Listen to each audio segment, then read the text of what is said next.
Hi friends, இன்னைக்கு வீடே மணக்கும் கமகமன்னு ஒரு ரசம் எப்படி செய்யுதுன்னு பார்க்கலாம். தாளிப்புக்கு எண்ணெய் சேர்த்துக்கலாம், கடுகு உளுத்தம் பருப்பு சேர்த்துக்கலாம், தட்டி வச்ச 5 பல் பூண்டு சேர்த்துக்கலாம், பெரிய தக்காளி பொடிசா நறுக்கி சேர்த்துக்கலாம்,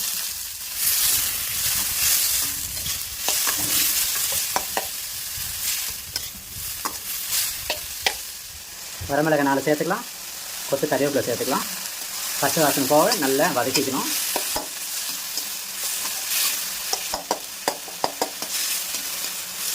நெல்லிக்காய் சைஸ் புளியை கரைச்சி சேர்த்துக்கிறேன்.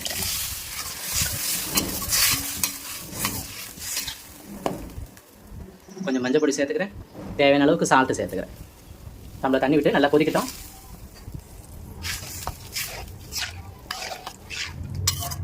பெருங்காயம் சேர்த்துக்கிறேன். நல்லா கொதிச்சிடுச்சு. துவரம் பருப்பை குழைய வேக வச்சு சேர்த்துக்கிறேன். தேவையான அளவுக்கு தண்ணி விட்டுக்கிறேன்.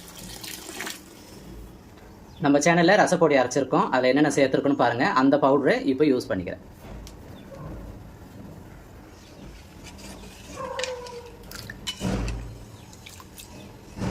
லைட்டாக நுரைச்சி கொதி வரும்போது பிடி கொத்தமல்லி சேர்த்துக்கலாம்.